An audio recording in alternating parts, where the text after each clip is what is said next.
This is a wild example. Fucking crazy. That's an awesome story.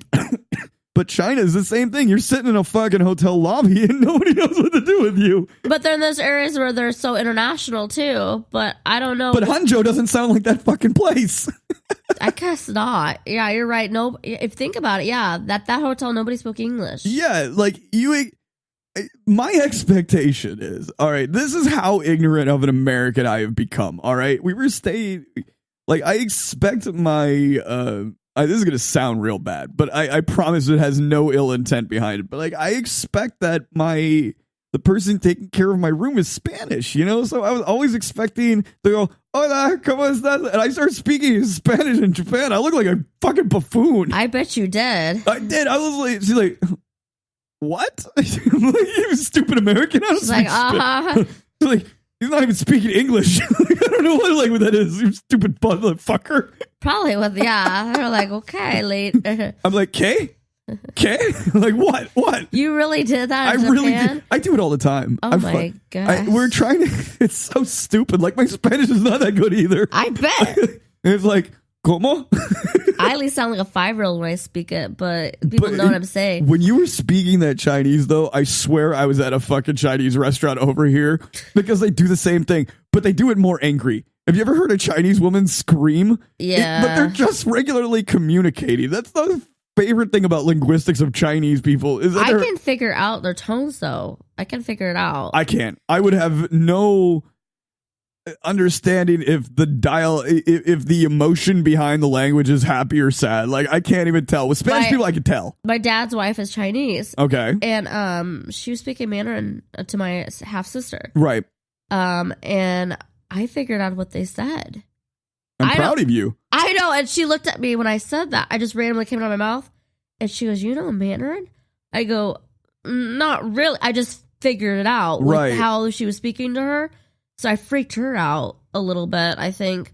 But I really don't know. Mandarin, that's a very hard Japanese language. is so goddamn I know to count to 10 in Japanese. Ich, ni, san, chi, go, raku, shushi, hachi, kuju. But that's my black belt. You just surpassed me in the Japanese language. I know other things too, but I do too, but I've been married to a Japanese natural woman, like a natural citizen from Japan for 10 years, and I've never spoken in her native language. I feel ashamed to even say that. I need to learn Japanese now. I have just ashamed myself. Does your son know Japanese? My son knows Japanese better than I do. Well, that's good. He's learning English and Japanese. Yes, dual language. I'm actually going to be, when he becomes like 4 or 5, after he's got a really concrete, solidified understanding of English and Japanese, we're going to introduce Spanish as well. That's awesome. Him and I are going to learn it together. So it's going to be a real big bonding thing because, I mean, I would like to learn a little bit more Spanish than I do now. Yeah, I think you should be here. Being in my field, and I eventually would love to one day interview somebody in Spanish because there is a whole world down in Mexico that I would love, absolutely love, as a person who used to be a former journalist, to go down there and start asking questions.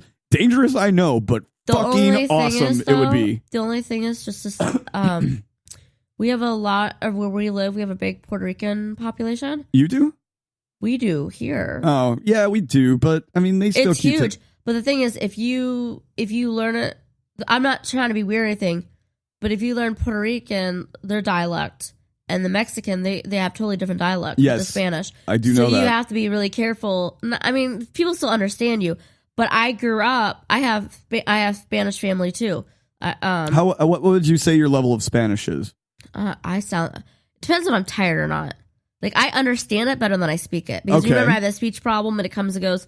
I always sound like a Rico Suave motherfucker, and it sounds terrible. Like, I do the same thing with Japanese now, too. I immediately go to that old Mexican announcer that you would hear on the news, or the actual character who was Rico Suave, like, muy bueno. And I do that. Oh, my gosh. You see how bad and corny it is, but I can't change it. Now it has become my voice in Spanish.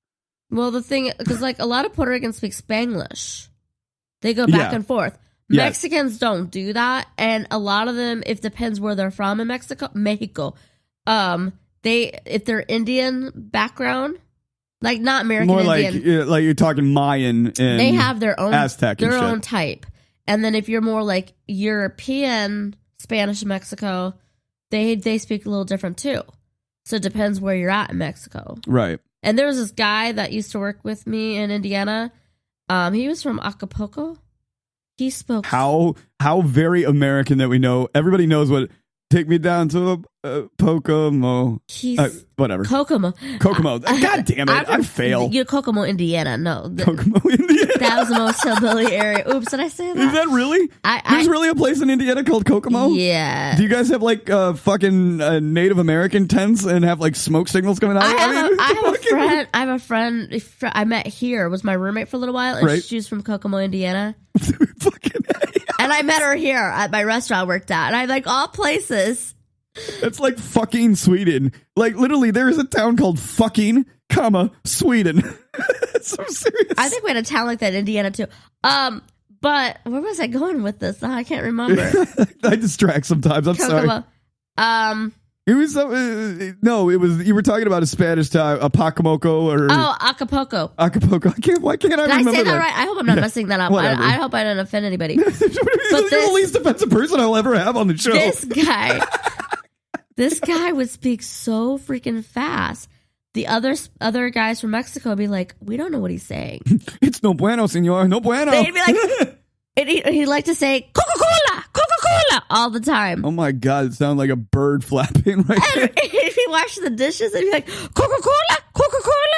And he'd crack me up. I'd just start laughing. Oh my God. But he would speak so fast. I kind of was dating this guy from Puebla. You have had a lot of ethnic boyfriends. I'm mostly Spanish, man. I don't know why I get maybe Latinos. So now I want to throw it back at you. Uh-huh. Okay. You made a comment earlier that I want you to retract because you're giving me shit and the male species shit for having an interest in Asian women when you yourself I wasn't giving crap about that. You were saying there's a very large demographic of men in America who only want Asian women, and while you are extremely accurately true in that, I mean, if it's its own porn genre, I get it. Now, you yourself have dated more Latin men. That they're after me. I can't. Run with it. Well, they're always trouble, though. They're always trouble. They're always trouble. They cause me so much trouble. Let me break it down for you. Let me break it down for you. All men are forever. It doesn't matter what. Doesn't matter in what context. All men are nefarious and evil in some way, shape, and form. Even those self-help gurus are probably the most destructive cunts in the universe. I'm just going to throw that out. I know. Oh my gosh. I've learned that the people who look like they have their shit together are the ones who don't have their shit together. Run with it, have fun, and date Spanish men and get into trouble. I need to run away from Spanish men. I need to run away fast. You need a Senor Loco. I actually did that loco. Correctly, right? Yeah. Is it Loco Senor or Senor Loco? I think you did it right. Yeah, because it goes at the end. Loco en cabeza. I'm a basehead, I agree. Crazy in the head.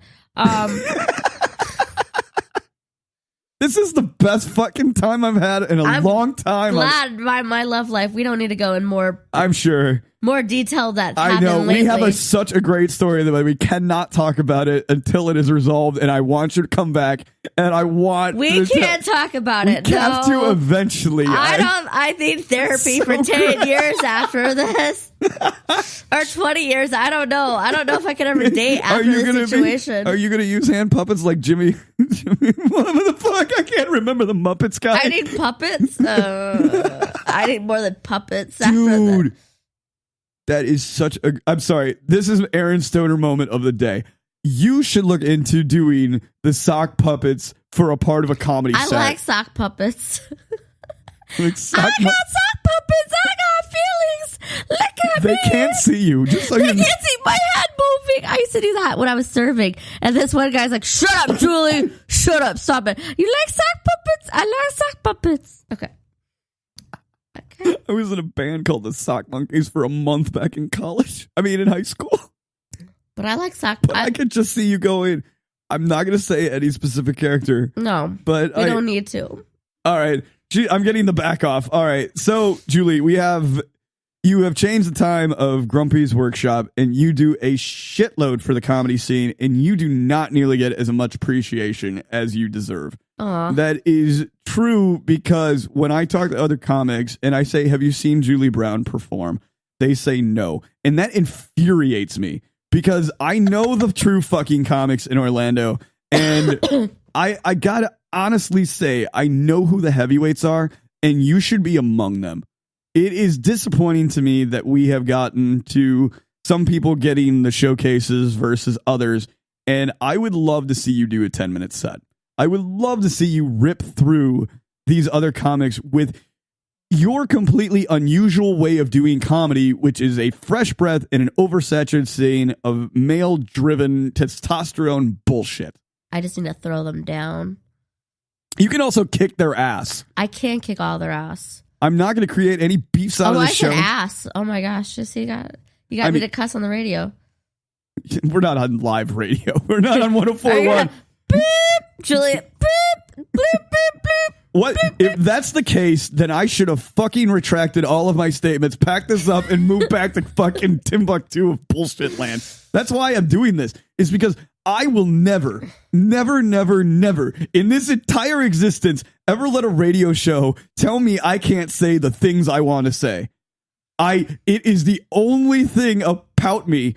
I was a substitute teacher / real teacher in Orange County for 10 years. Oh my gosh. In that time frame, when I got out of school, I would go and get with the drunkest guy and talk the most amount of shit that I could possibly do. Never again will I be censored. That is why I'm doing this show. We are not censoring Aaron. Aaron will not be censored. Never. And we're not censoring Julie either. Bleep, bleep, bleep, bleep, bleep, bleep, bleep, bleep, bleep, bleep, bleep. I sound like that chef off of Muppets. Or you just sound like Gordon Ramsay on Hell's Kitchen. He's got a lot of anger issues. He actually doesn't. That's his whole stage thing. Oh, I want to meet him, actually. I would love... Can he make me a dinner? You know what? If this show ever evolves into something really bigger than I think that it is going to be, because of the way and the style and the improv of the show, and people just being fucking real for a change and not feeling the need to be, oh, I've been showcased. I'm the special. You know what I mean? Like, you're just coming in, you're having a conversation, and millions of people will hear it. I think you need to serve blue cheese olives, though.